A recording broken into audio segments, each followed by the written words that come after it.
Boom. Beautiful. Hello, everyone. Thank you guys so much for being here. Feeling so grateful, not ironic at all that we're talking about gratitude today. And can confirm feeling grateful right now in this moment. Can also confirm that the last 2 days, maybe not so grateful, maybe pissed off about every little fucking thing that's been happening and feeling so much pressure and so much overwhelm. And that's okay too. Thank you for the compliments in the chat. I appreciate you. I also would love to offer you guys a quote that I read in an email that I just received, just considering this time of year. A study conducted by the National Alliance on Mental Illness revealed that 64% of individuals with an existing mental illness reported that their conditions worsened around the holidays. In addition, 33% surveyed during a study conducted by the American Psychological Association reported that they experience an increased stress throughout the holiday season. So I just want to remind you, if your head is spinning and there's pea soup coming out of your ears and you're not sure how to even text back or what to do or how to show up, you're not alone. And it's not just the holidays or time of year. It's that the energy of the world is, hey, we're closing this year out. There's so much we need to get done before New Year's, as if one sleep is going to change literally everything about everything, right? Between companies, our jobs. And then another interesting thing that one of the girls in our community sent me today was this amazing page out of a book she's reading. And it emphasized this really interesting concept that most of us experience in the world, where we have like chosen families. We have people that we love spending time around, and we're like, hey, I feel seen in this experience. These relationships fill me up. But yet on the time of year, the holidays are the days that I'm supposed to be celebrating with joy my connections with the people I love. I instead spend it with people that trigger me and people that I might not see as often, people that I might not invest my daily time with and in my relationships. So I just want you to know that if holidays feel dreadful because you're spending time with family members that you don't see often, or you feel overwhelmed with the financial burden of what comes with it, or maybe you feel just general not enoughness coming up because you feel like you have to send a gift to every single person and their fucking sister, which you don't really care about. Like, hey, it's okay. It's okay to be exactly where you're at. Some things that I recommend for that are just extra practice, extra rest. We all know it's cold Ayurvedically in the world.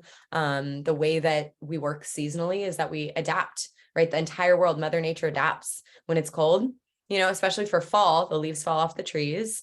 And then some places, it snows, things go into hibernation, they die, they freeze, they get cold. And then spring, things start to blossom and bloom again. So respect and honor that this is the time to hibernate. This is the time to get warm, to sit with your thoughts, to be with yourself, even if those thoughts feel a little overwhelming. Okay, I'm off my podium and I'm on to the webinar. Let's talk about gratitude because, dear Lord, we need it. So, like I said, I'm really grateful that I get to lead a webinar on gratitude. I find gratitude to be the most beautiful, powerful medicine that we all have the opportunity to experience. Different states of elevation and bliss and calm in our way of being instantaneously. A lot of professionals and scientists actually reference gratitude as like the number one drug that would put big pharma out of business because of the positive impacts it has on every single part of our body, our organ, our mind, our soul, our spirit, our relationships, and et cetera, et cetera. So today we are going to be talking about the scientific aspect of gratitude through some of the studies that we did some research on, as well as more of the energetic spiritual part of gratitude. I find even this topic is the connector of the two. And I love concepts that are very woo-woo that can be proven by science, because then I'm like, yeah, I'll take that. And it lets me be even more in my witchery with reason. So everyone on this call, I'm so grateful that I get to know you and work with you all the time. But for those that are, watching this recording and benefiting from the work on, a further out scale from our space and our community, my name is Ashley. I am a yoga therapist, corporate executive coach, meditation teacher. I have an incredible wellness brand of humans that literally light up my life and show up every day in their truth, their vulnerability. And together we do online and in-person classes, personal development workshops, retreats, teacher trainings, all kinds of fun stuff like that. My background is in neuro-linguistic programming, yoga therapy. I do a lot of study in yoga and psychology. And now a lot of the stuff just contributes to me being a coach one-on-one and group as well. Also talking about my why. I'm a human freaking being. Like, I'm not a guru. I'm a teacher and a leader in my community. However, I will never walk around saying I have things figured out. And my why is that, because in that humanism, I have the opportunity to revisit how important it is to be grateful, because I get to feel the direct effects of how gratitude sits my ass down and puts me in my place. And it's like, hey, you're being pretty high maintenance right now. Or, hey, maybe you're overlooking things that you should be so appreciative for. Or, hey, look at all the versions of you that you've evolved to and who you used to be versus who you are now.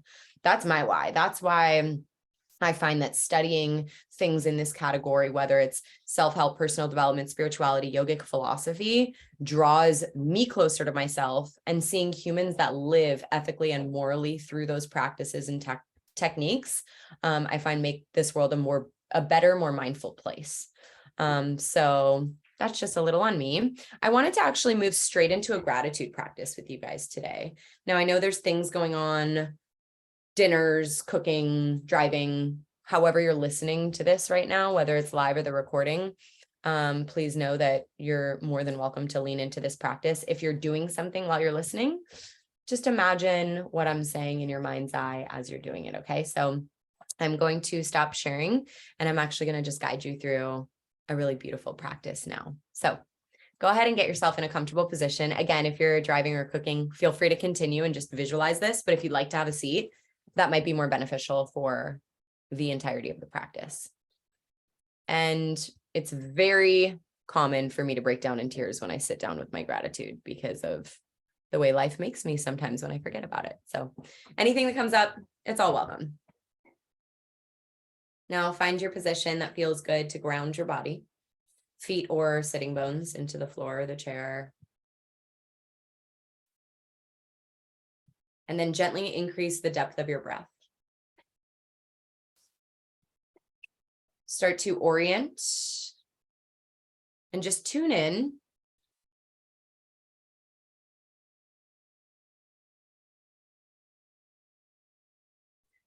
and feeling the information that your body's giving you from your day. Maybe the tone feels a little more gentle, kind. Maybe the tone is more neutral. And maybe the experience is frustration, and that's okay too. And what's coming into your mind's eye as you just close your eyes and separate from expectations and all the other things, just the things. Now take a breath in and exhale. Recognizing that your life is exactly the way it's supposed to be. All these gifts. Now, please, in your mind's eye, bring forward the obvious things that you're grateful for. Maybe the roof over your head, a bed to sleep in, people in your life that love you, food on your table. And likely, if you're in this experience with us right now, you have Wi-Fi or a cell phone or some type of access to information via the internet. So let's just pause on that one and flood our body with gratitude, recognizing that while those things seem basic, I can guarantee you that many of us don't consider them as blessings on a daily basis. Maybe a little gratitude for privilege.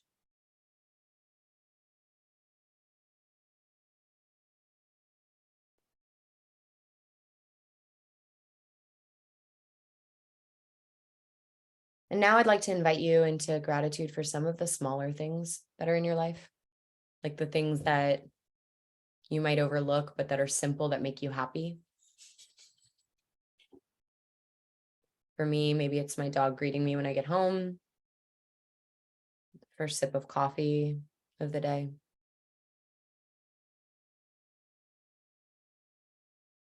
Eye contact.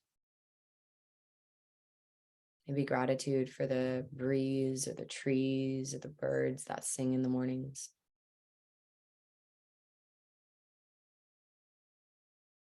Maybe gratitude for the beautiful full moon that we get to enjoy.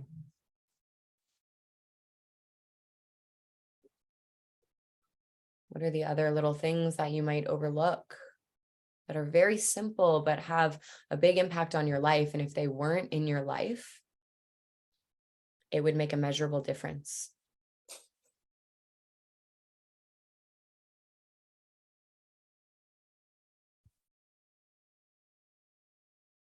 And next, we're going to call forward gratitude for our teachers, our leaders, and our guides. Anyone that we've come in contact with along the way that has offered us some type of lesson or gift, and it might not be the obvious ones. Again, it might not be your grade school teachers or your therapist, but maybe it's a certain relationship that taught you something or an experience. What are your teachers? Thank you for the gifts.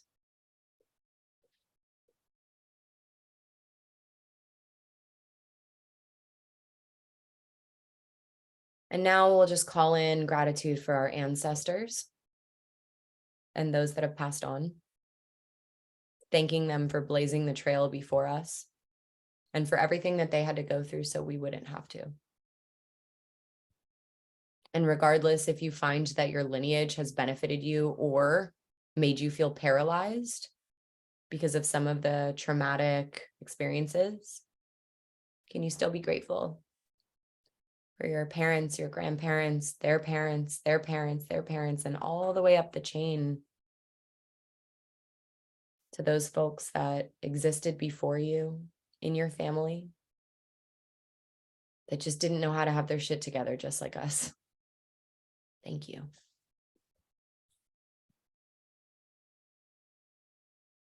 And now calling in gratitude for our higher power, that which we believe deeply in and are guided by. Gods and goddesses, deities, holy figures, Pachamama, Ganesh, Kali, Jesus Christ. Anything bigger than us. Thank you so much for reminding me how small and insignificant my short human experience is in the bigger picture of this bliss, this samadhi.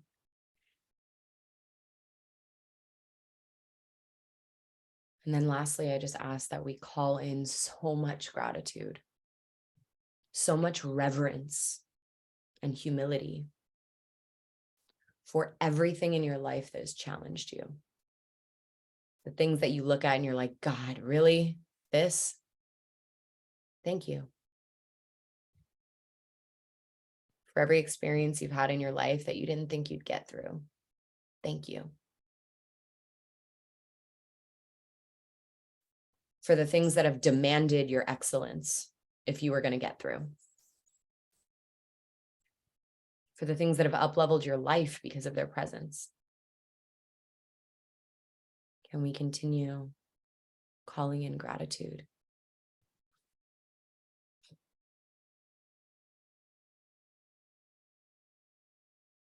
Take a breath in. Now exhale.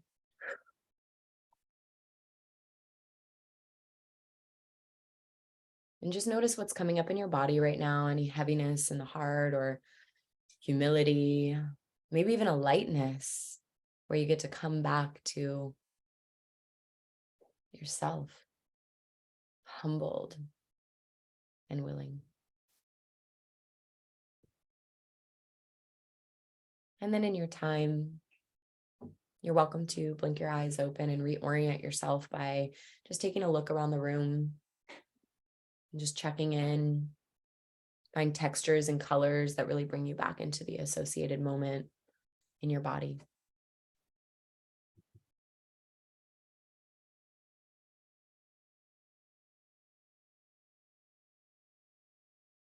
Thank you guys for doing that practice. And please know that I'm completely a resource for you if anything came up, but it probably came up because it was supposed to come out. Okay. Let's come back into our space. All right. I realized I didn't go over etiquette. You guys know, but if you want to use the chat throughout to, create an opening, to share anything that comes up, or to just be included in this process, you're totally welcome to. Now, I'd love to invite you into the space just to share. Maybe after that practice, you felt, more informative around this, but what specific instances or moments do you find it challenging to call upon your grateful state of being? And you can unmute yourself and share. For me, I find it really hard to be grateful when things don't go my way. That's when I find it. Or when I have like stacked things, when I have like so much going on and I have to prepare for this and prepare for that. And then my email's going off and I'm like, and then I feel like I'm letting people down. It's hard to be grateful for me with that. So feel free to unmute yourself and share. Anything goes. I'd love to hear from you. I'll share.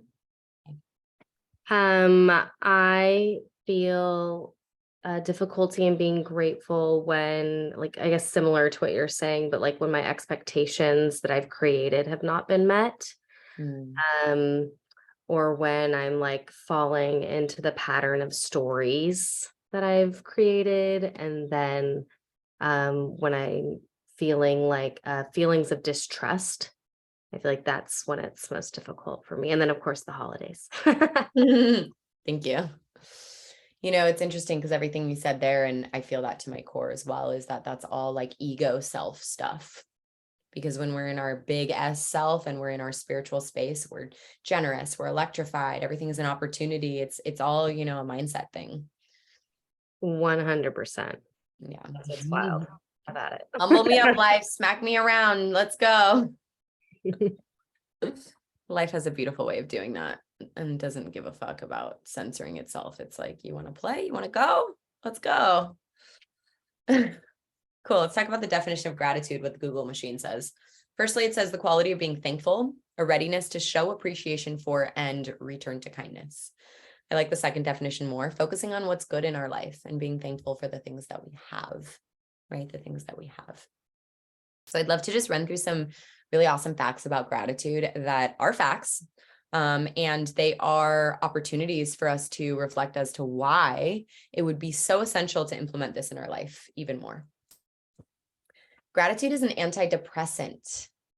Gratitude and suffering cannot exist in the same moment.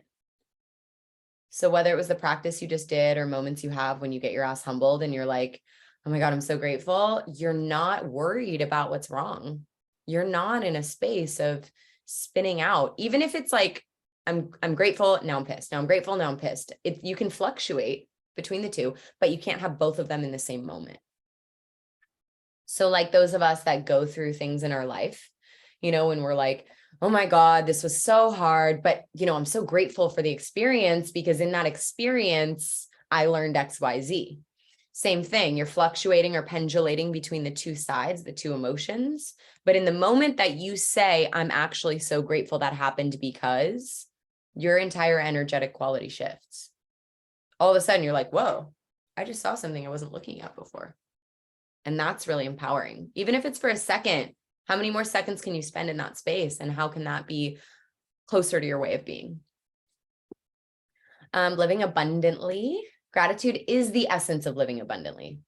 When you say, I'm so grateful for, or you feel that guttural feeling of gratitude, you are not looking for more because what you have is satiating, nourishing, and satisfying to you. It's not like, I wish I had this, but I'm grateful for that. It's just, wow, look at all of this incredible abundance. Incredible abundance.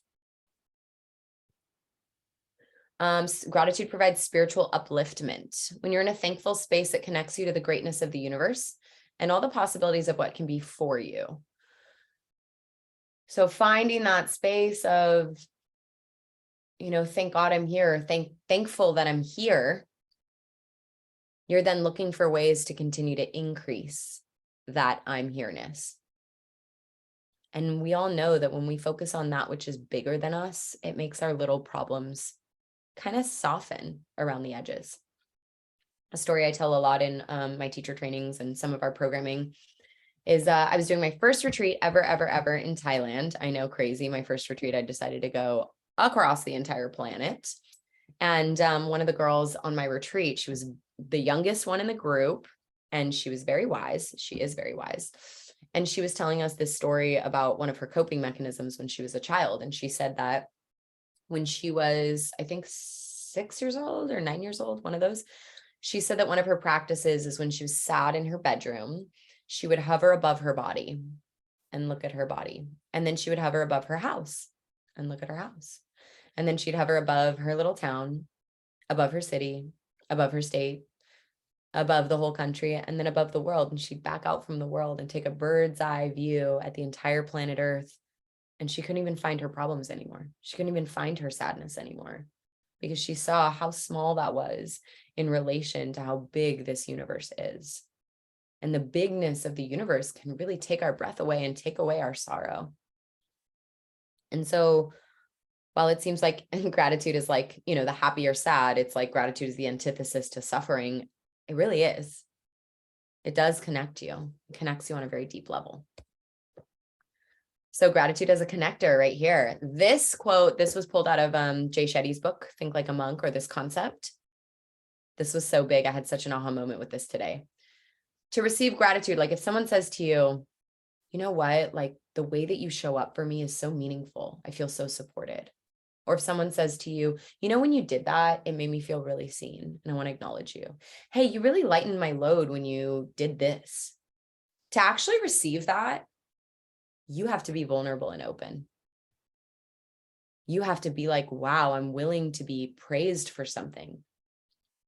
And the amount of times that we receive compliments or praise where we're like, don't mention it, or like, oh, no, it's not a problem, or like, oh, that's totally fine, no worries. Like, that is a deflection practice of not being able to receive the vulnerability it takes to be like, wow, thanks for saying that. I really appreciate that. I like being acknowledged. When I do things, it feels good for me to feel seen. So this gratitude can go two ways. It can really connect you and open up the opportunity for someone you love to feel seen if they're willing to receive it, and for you to be acknowledged.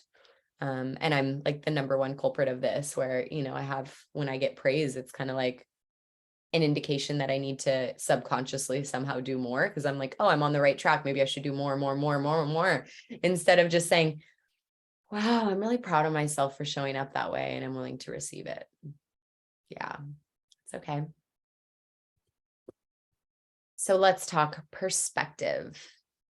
Gratitude offers us perspective. Instead of being on our high horse or our entitled shit, it just wipes the lens clean. It shows us a humble way of being, and it opens our possibility mindset. So if you're trying to just look at something from a different angle, it's the greatest reframe that we have of like, this sucks, this sucks, this sucks. I'm so mad about this. Why didn't they show up like that? Well, wow, I'm pretty grateful for a lot of things in my life right now.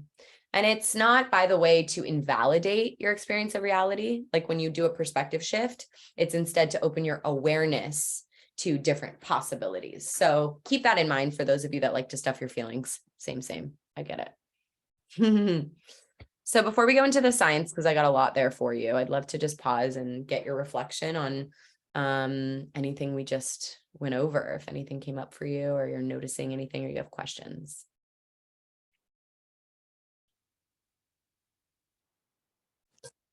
I'll share something. Please. First Katie. one, I'm loving this. One thing I have noticed is like when you say someone gives you a compliment, I'm definitely getting better at receiving it. And I've come to realize, because I have become much more vulnerable with myself, feeling all my feels and being more vulnerable with others, that basically has opened my heart channel, which means that it's more open to share and give to others in a way, but also to receive.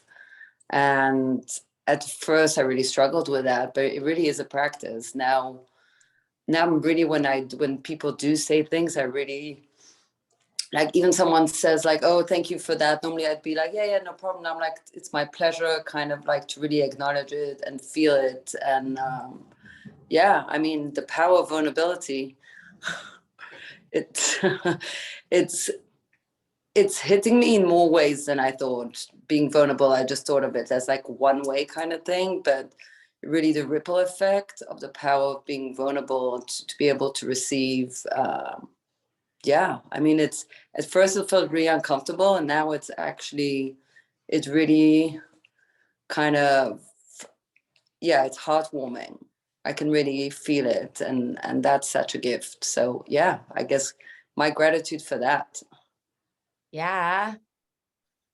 It's crazy to say that. It's just like we are in a culture where everyone kind of feels, not everyone, but like a general amount of us feel sort of a defensiveness in the way we operate. So that blocks us from being able to be vulnerable. And it's like we need it more than ever. We need the opportunity to expand and connect and feel connected. And it's funny too when you meet people that are just genuinely sweet, like they roll with gratitude and you can like feel that in them. I remember when we went to the Gentle Barn with Katie recently, the lady that was checking us out, she was like selling us carrots for the horses, and everything she said was so like above and beyond ridiculous. And I was like, oh my God, this woman's hilarious. And she like checks me out. She gives me the carrots. She's like, congratulations on your beauty. I'm like, what? Like, you're so fucking adorable. And everything she said just felt so like heartwarming, and it really softens you. And especially for us Pitta people that are really fiery, like all you have to do is soften us and we're like totally lovers. But it takes that, we kind of have to get a little help to get the edge off. And that can come with gratitude. Katie? Yeah, thanks. When you asked the question earlier, like, what do you have trouble like finding gratitude for? The first thing that came to mind, because it's like a present situation for me right now, is rejection when it comes to dating. And I've just been like really working on reframing, like even not even using the word rejection, like I'm just using that for the sake of this conversation, but like looking at it as just like clearing space and making room for something even better. Ash knows this, but the situationship that I've kind of been in for a little while is like donezo now. He's in a new relationship, so he like cut the cord and set a boundary there. And it was not even someone that I really could have seen myself realistically dating, because he doesn't even live in LA. He lives in Seattle. But it still hurt. And I allow myself to still feel that initial sting and that initial like, oh, fuck, like disappointed. And, is it me? Is it something I did? Is it something I didn't do? Blah, blah, blah. But like the reframe though, is to be like, thank you so much, for the experience that you gave me, because like, I felt so safe and free when I was with him intimately. And that was something that was like really new for me, because I hadn't really experienced that before. And B, thank you for your honesty and telling me like exactly where you're at and not stringing me along or leading me to believe that this is something that it's not. And C, thank you for making room for something that is more aligned for me, something that like is going to be local. We keep saying fresh local dick only. You can remove that from the recording. Sorry to everybody outside of the community who's By like, all means, go on. We are who we are. We're an authentic community. Let's go. So fresh as in new, like someone I haven't been with already. Local as in my area code, not in another city, and available as in emotionally available and physically available. So that's what I'm calling in. So yeah, thanks. And so it is, girl. Let's call that in, all of us, for you right now. And also all the lessons that it's going to take to get there. Because like, dear Lord, you want to be ready when the right one shows up, So all the work you're doing now is just simply a guidance system to get you there. And not to mention, like, while I know it's such a no-brainer and so easy to reframe these things through gratitude, it doesn't mean that you don't have that initial, like, I need to set a timer and fucking kick and scream for 10 minutes. And that's okay too. Right. We want things to go a certain way. We get disappointed. We have expectations. And then it's just like, okay. Yeah, I think that part of it is so crucial to processing the situation, because if I skip over that part, then like it's going to show up somewhere else in my life, Yeah. And to frame it for you, so you guys know, Ash and Jules know this because I was texting them as it was happening. I was literally like in jury duty, and I was like waiting to go into the courtroom. And that's when I get the text from him being like, I'm seeing someone, like, we can't continue. And I was like, Okay, so I just like went into the courthouse bathroom and just fucking cried, just sobbed for the 10 minutes that I had and just like let it out. Didn't care if anyone else came in and heard me crying. I'm like, whatever, like it is, just like I'm past the point of caring. And Ash was like, how human of you to cry in public, so that helped. That's a bucket list thing, crying in the courthouse for other reasons besides being in court. Thank you so much for that. It's amazing. Such beautiful growth. Epic. Making space. Call it in, girl. I do want to share a story actually before we go into the science. It's from, of course, Jay's book, Think Like a Monk. I'm not going to read it verbatim, but essentially it's this tale of a wise old woman that, is a healer. And this guy came to this woman and he said, I see joy and beauty all around me, but from a distance. My life is full of pain. So she poured him a cup of water and she handed it to him and held out a bowl of salt. And she said, put some salt in the water. And he put a pinch in and he didn't really understand why. And she's like, no more, no more, no more. And he put a whole handful of salt in the water. And then she said, okay, now drink it. And he's like, what? And he took a sip, spit it out. He was like, this is so gross. Why would you make me do this? And she just laughed. Then she took him down to a lake with the same bowl of salt. She said, put the same amount you did in the water. And then he did. And he's like, okay. And then she took a sip of the water and offered him some. And she said, taste it. And he said, it tastes fresh. And she said, the salt is the pain of life. It's constant. But if you put it in a small glass, it tastes bitter. And if you put it in a lake, you can't taste it. Expand your senses, expand your world, and the pain will diminish. Don't be the glass, become the lake. And so what I took from that is specifically that when we open our awareness to all that's good in our life, we will see and take in all that's good in our life. But when we focus on the thing that is the failed expectation, the disappointment, that which we don't want, that just gets bigger. It's like whatever you focus on gets bigger. It's the same concept. And so to take a little tale, like a fairy tale through that lens, I find to be just so helpful because the fixation that we have, oftentimes it's in our control, but sometimes it's not. Some days are just going to be days that it's really hard to humble up and show up. But the days that we do have the control where we can just put the glass down and go check out the lake and see the vastness of it, we'll have that fresh water available to us. So let's come back into the science. And again, stop me if you guys have questions or shares. I'm all about it. You know the drill. So this stuff might feel a little dense for me, research study and science and peer-reviewed articles, that stuff to me feels dense. So I did my best to condense it for you. By the end of this, the biggest takeaway I want you to have is how impactful gratitude is for your well-being. So we'll start with the physical and mental health part. Research published in the last decade has shown that grateful people, those who have trait gratitude, have fewer common health complaints such as headaches, digestion issues, respiratory infections, runny noses, dizziness, and sleep problems. Just that. Let's start there. It appears that practicing gratitude could also help alleviate those pesky health problems. In one study, a group of college students who wrote about things they were grateful for once per week for 10 weeks had fewer physical symptoms such as headache, shortness of breath, sore muscles, and nausea compared to the two other control groups, just by writing what you're grateful for. Just keep that at the forefront. Simple practice. Next, in one study involving nearly 300 adults seeking counseling services at a university, one randomized group wrote a gratitude letter each week for 3 weeks. The gratitude group reported significantly better mental health compared to a control group at follow-up 12 weeks later after the last writing exercise. By the way, they also did some research on this around some of the control groups. Most of the time, these control groups were done on people that were already healthy. So they started including in these groups people that were mentally unwell and unhealthy to make sure that the sample size was that which was actually legitimate for a practice versus someone that already has good standing mental and physical health. The nervous system, this is hot topic for me always, but definitely right now, I just finished this amazing somatic experiencing training that's really got me in touch with my nervous system and excited about the regulatory opportunity for this.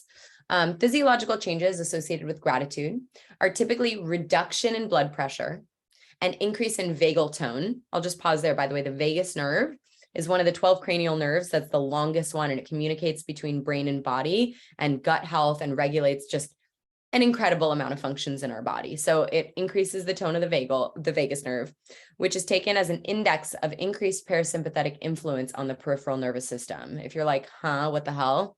Let me pause.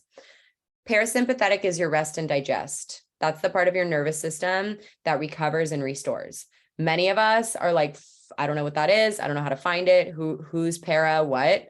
Because we're in sympathetic fight or flight all the freaking time. So gratitude is giving us the opportunity to increase the influence of a calmer state of being, of something that recovers. The parasympathetic nervous system, the PNS, the part of the nervous system that allows our body to rest and digest, there you go, can help conserve energy by slowing the heart rate, stimulating digestion, and contribution to overall relaxation. Okay. Just to zoom out a little, guys, when the sympathetic nervous system is activated, the rest of your body functions outside of survival are kind of shut down or put to the wayside. So like your body is not really digesting food when you're activated, because it's like, oh my God, we need our energy to make sure we don't die right now, even though someone's like rejecting us, or we got fired from a job, or we're feeling overwhelmed by our email inboxes. Like that's the level of the things that activate us, right? And so when that's active, it's like, you don't need to digest food. We need that energy for something else. You don't need to have a menstrual cycle. We need that energy for something else. You don't need like any of your systems. And so when those systems get shut down for long periods of time and your nervous system never learns how to reset and go back into the restorative part of it, we then see symptoms in our body like irritable bowel syndrome and ulcers and irregulated menstrual cycles and poor digestion and lower immune system. Our cardiovascular health isn't as improved. So the balance between the sympathetic and the parasympathetic is a really important transition for overall well-being. And what you see in our Western medicine society is that a lot of times a doctor will see a patient that has a certain symptom and they say, oh, let's just say you have an ulcer. You should cut this, this, and this out of your diet. Versus, do you have a loving support system at home? Do you feel grateful for your life? Do you have a therapist? Are you taking care of your body? Like, what are you doing? Are you resting enough? Are you drinking enough water? No. The symptom will be you have an ulcer and we're going to give you medication and just cut this out of your diet. Excuse me. I'm going to answer this question as best I can to my professional knowledge. I'm not a doctor. Do you think the IUD messes with our parasympathetic nervous system? First of all, I would turn the question back on you, but I think you already know the answer. I will say that a foreign object in the body, period, that tries to tell our body how to do its job versus letting the body do its job is just imagine the impacts that can have. I do think it's totally essential for us as women. I mean, this is a bigger conversation, to be able to have access to safe, healthy birth control. And I know that everyone's different and we all have very different needs for how to protect ourselves and our bodies if we're not in the space to have children. I am a huge proponent to being completely natural off birth control and using other methods like, pulling out and things like that. I know that that's not the safest, and I know that that's potentially not worth the risk. So what I do want to say is, can you find the birth control that has the lowest impact on you emotionally, physically, mentally, spiritually? I would also say that the IUD depends on if it's chemical or copper. The chemical ones with hormones, you're electrifying your body with something that's foreign. So how much could your body really integrate at a healthy level? Like, we're adaptable. It could say, okay, hormones, like I'm going to work with you, but you're still there. So at some level, because I can't produce this naturally, it might keep me in a heightened state, right? And then of course the copper one is really difficult because that's also, it's a certain element that is in your body that is, and it also makes your periods really heavy and really intense. So I would just do your research and try a lot of different methods, have a lot of conversations with women. Like, don't just ask your mentors, because your mentors are speaking from a place of what they know, but talk to all the women like, hey, are you on the pill? Are you on the patch? Are you on the shot? Whatever it is. I just find that the less chemicals you can put in your body, the better. And then of course, like as far as vasectomies or tubes tied, like don't make any decisions that are permanent. I find even if you're like, I will never be a mother, I would just for the rest of my life never want to make a decision that's for the rest of my life, except for all the tattoos I get in all the countries I go to. And those are not even for forever, right? Because a laser can take them off. Bye, Sam. Love you. Definitely have some conversations. I also see in the chat that there's some non-hormonal spermicidal lube you can use. That's great too. So many options, especially because you're, in a relationship, engaged. So, there are just other things to consider that you have that opportunity to explore something with a partner. Whereas I think, when you have multiple partners, there are other considerations you want to make, conversations you want to have, prerequisites you want to know. Just keep your body safe. Back to gratitude. Research-based insights. Here are 4 of them from Berkeley. By the way, I didn't put the density of the research studies on here. If you guys want resources, I'll give them to you. However, all of these statements have been backed by scientific studies. So gratitude unshackles us from toxic emotions. And we know that based on its ability to help us zoom out and see things from another perspective. Gratitude helps us, even if you don't share it. So the study on this one was essentially, they had some control groups that wrote letters of gratitude. Some of them sent them to the people they were grateful towards. Some of them just kept them. And they still got the benefits by writing the letter, even if they didn't give it to someone. So it's a good practice to work with. Gratitude's benefits take time. This is just like meditation. This is just like anything that is very valuable in your life. It's going to take time to see the results of it. But like long-term investments, long-term goals in your life, it's always going to require consistent showing up to. And then the last one here from Berkeley is that gratitude has lasting effects on the brain. Neuroscience, right? Cognitive information around the way that our brain operates when we can see things from a place of thankfulness. And we even have it too, I think, in our interactions with people where someone feels a little more entitled versus someone feeling super humble and grateful to interact with us. We can feel the energetic difference of I owe you something versus this is all abundant. You guys know that feeling. I know you do. Can I share something? Yeah, jump in. I was just thinking of this as you were talking and like what you were writing out. And I was thinking about, I think it was in Think Like a Monk that he was writing about this, but it was like a lesson about like take a moment and think about the things that have happened to you that you don't deserve. And everybody wrote them down and like wrote all these things. And a lot of times, like what the result was from that is like all the negative things that happened to us that we don't deserve. Yes. And it was like, in turn, think about all the things that have happened to you that are good things that you didn't deserve. Like not getting the speeding ticket. Like, I mean, that's just the first thing that came to my mind, but like, there's things in our lives that like happen to us. Like the jobs that I've gotten, like it doesn't mean that I'm not qualified, but it's being grateful for the fact that like I had a network that like got me to where I am today to get this job that I have. And so coming from that place, kind of, I think it was when you mentioned the word entitlement, it makes me think of that, of like removing that entitlement feeling of like, I'm not entitled to these things. Like I am grateful for the privilege that I have for what I have in my life.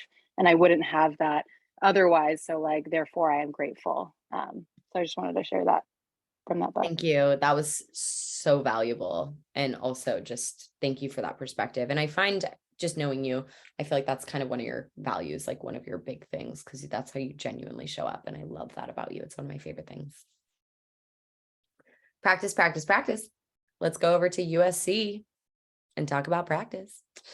Through gratitude research, USC scientists find links with health, social bonding, and stress relief. I think we know this very clearly. It's also very similar to working out in that the more you practice, the better you get. Fox said, this is a guy we'll talk about next. The more you practice, the easier it is to feel grateful when you need it. So like, don't call upon your freaking thank you gods when you're like, oh, I just like got by the tail, like, oh, I just barely got by. Thankful for that. Be thankful when you don't need it. Be thankful when everything's going your way. Be thankful, especially when you're frustrated. Right? Just let that gratitude flow. It's free. Doesn't cost anything to be grateful, Like there's no reason to not show up in that energy with all the benefits that it has. Glenn Fox is the guy that gave us that quote previously. He's a neuroscientist at USC as well. Links between gratitude and brain structures, also tied to social bonding, reward, and stress relief. Other studies have bolstered his findings, revealing connections between the tendency to feel grateful and a chemical called oxytocin that promotes social ties. Oxytocin is framed also as the cuddle chemical. It's like when you connect with someone and you're like, that is what you get to feel just by being grateful. Research on gratitude has also found associations with other health benefits, including general well-being, better sleep, more generosity, and less depression. Again, we led with this time of year is kind of a tough one. So even though everything's merry and bright, is there a chance to say like, wow, thank you for the way things went? Not the expectation of the way things didn't go, but thank you for the way things went and are going. Fox said it makes sense that gratitude is beneficial from an evolutionary perspective. So let's talk about ways to practice gratitude, things that you can do in your life. And I promise you guys would have even bazillion more to offer into this list, but start with writing a letter or journal. Journaling could be a list of things that you love or that you're grateful for. Writing a letter could be to someone. You could give it to them. You could not give it to them. Get into nature and notice the vastness and the beauty. Nothing like sitting on a beach and like seeing how wide that freaking horizon is, or going into the trees or the forest or a nature hike and just being like, wow, look at how much there is here. Share with someone how you feel about them. Take a moment before eating your food, right? Just offer thankfulness. I did that with Jules this morning where I had the berries next to my plate and she was exhaling really loud, like working through something. And I'm like, you know, these berries. I'm like, let's talk about the journey these berries have had to come into existence. Let's go all the way back to the land in which they were raised. Let's talk about the ancestors that were there before it was farmland, commercial farmland, to send us these berries. Let's talk about the truck drivers that had to get it on the truck just to get them here after the farmers grew the berries and watered them and nourished them and cared for them. And then the person that had to get it off the truck when it got to the supermarket, the gas that went in your car to go buy these berries from the store, the checker person at the register that's checking you out to get the berries. You know, and it just like this ever evolving opportunity to just be grateful for our food. So simple, but so complex. Reflect on your younger self and how far you've come. There's some gratitude, that's for sure. Make a list of everything you're thankful for in categories, kind of like we did for our meditation today. The obvious things, the things that pissed you off, the deities, the ancestors, the teachers, like what are all of the things, the different areas that you could just say like, wow, yes. Being generous, giving back, just like, hey, you know, it's not my turn with it, right? Or it's not my money, it's my turn with it. Yeah, that's Arcadiism on that one. Just like, you know, we're just here to give. And it could be even being generous with your heart, being generous with your time. Your time is the most valuable asset you have. It's worth more than your money, by the way, because you'll never get it back. You can never earn more of it. So be generous. Do something for someone else. Here's a big one, avoid gossip. When we're in low vibe states, it's really easy to just like start talking shit about yourself, about others, get really into it. It's a way to bond. Be grateful, right? Like, I'm so grateful for the way this person showed up. Learn something new. That's a way to humble you up, to like be bad at something that when you're used to being good at stuff. And then you're like, wow, this is cool. I get to stretch my capacity. Pema Chodron, I hope I said that right, Chodron. She is a Buddhist monk. She's incredible. I read some of her books in my 300 hour on meditation. A quote we pulled from her today is, appreciate everything, even the ordinary, especially the ordinary, especially. And those of you that are home with, you know, partners, or maybe those of you that have like friends that you might not keep a heavy in contact with, or even family members that you might like sort of kind of take for granted, like, are there little things that are ordinary that you might overlook? You know, when I go through my stuff with my family, because like that's my greatest freaking teacher right there. Oftentimes I really have to check myself and reflect that some people don't have two parents that are alive or that want them or want to be around them, you know, and it really puts things into perspective. Is that the ordinary things in your life are things that other people don't have in their lives. So to expand ourselves a little further than just our viewpoint, it's really helpful. Here's a little bio, little info on the person that just talked out of her face for almost an hour. I'd love to just pause and open it up to you guys and just see anything else that came up for you that you didn't have an opportunity to share, or any questions you have, coaching moments you need, support, anything. It all goes.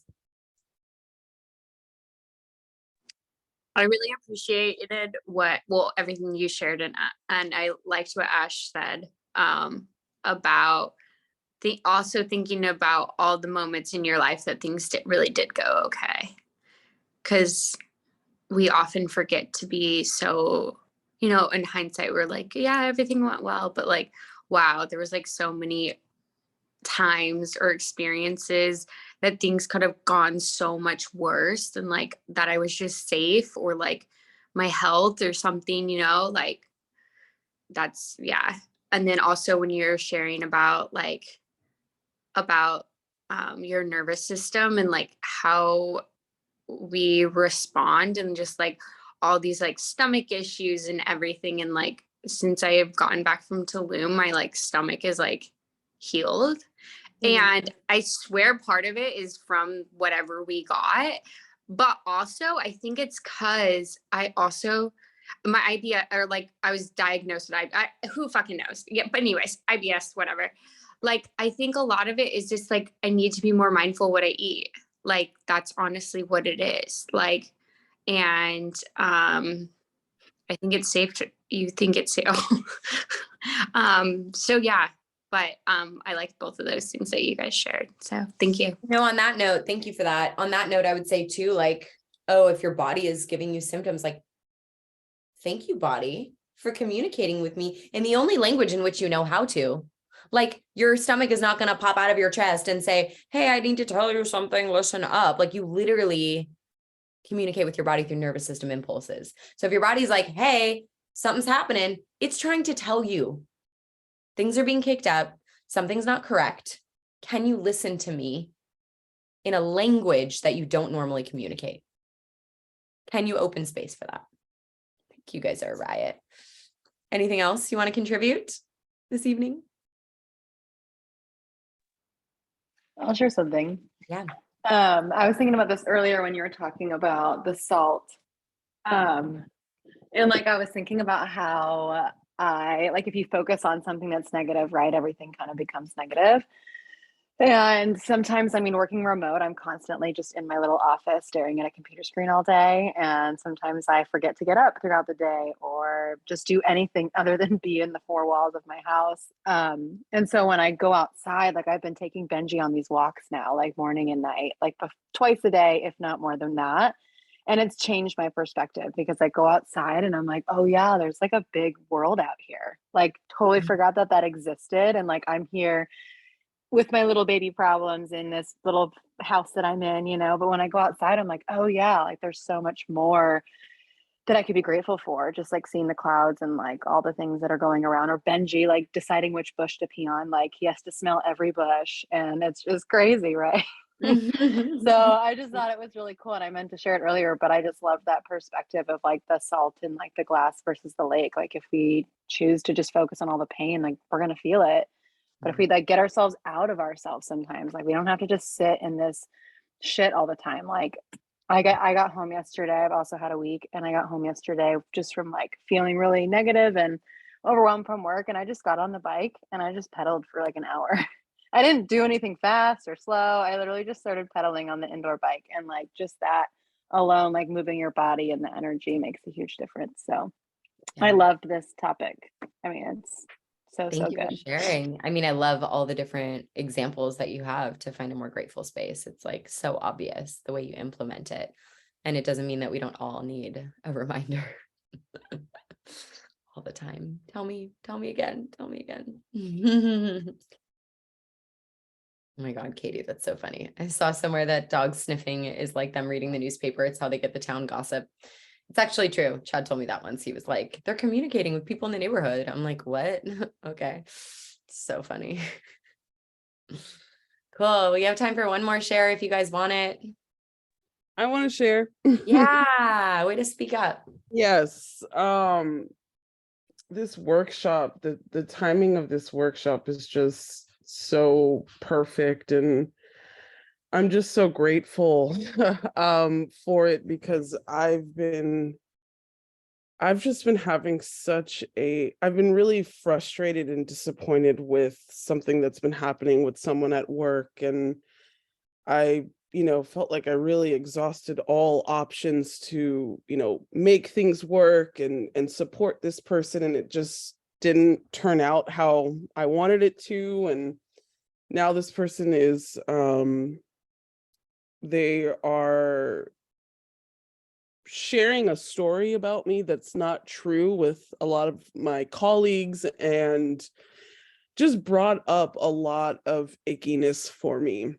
And I had to have a tough conversation with her and tell her, that she wasn't able to graduate with her class today. And it was just really, really hard. And I've just been holding on to it and taking things really personally, feeling like it's a reflection of my work. And, I didn't do enough. And just sitting in the like grounding gratitude exercise that we did before starting it, um really presented an opportunity for me to actually have gratitude for what I experienced. And I was just able to see it as a lesson. And I'm a new manager, and this issue that I've been having, I've had to really exercise my leadership skills and do things that I don't want to do. And I was just like really regretting it.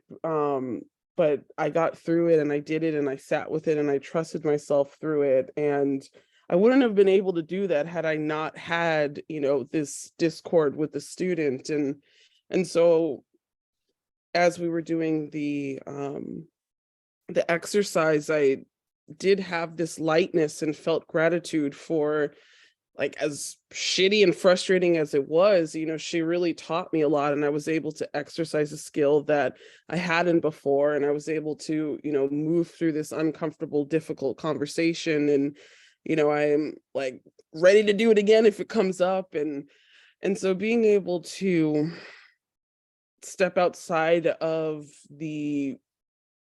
just the muck that I've been in the last couple weeks, and especially today about it, and feel grateful for the opportunity and accept the lesson that I learned from this, is really freeing.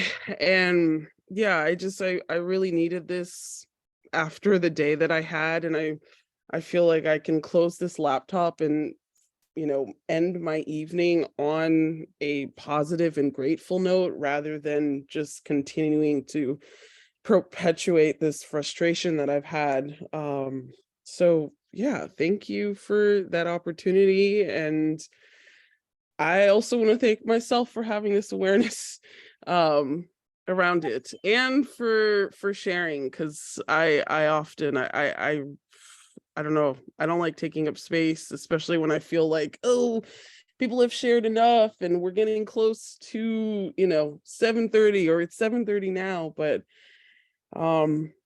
yeah, I'm grateful for this space and being welcome to take up space here. So yeah, thank you. Thank you. Take up as much space as you need. We're so, like, we also love listening to you. And not to mention, like, there's no mistakes for the tools that show up to offer us opportunity. And man, I can so relate to, like, why me? Why do I have to have this conversation? Like, why is it this? Why is it that? Like, ugh, I don't want to. And it's like, the quote I love is that the universe, or God, doesn't call up the qualified. It qualifies the called. So if the universe is like, hey, I'm going to put some shit in front of you, it's because I'm qualifying you to step into this. It's not because you already have the tools you need. It's because I want to see you use them.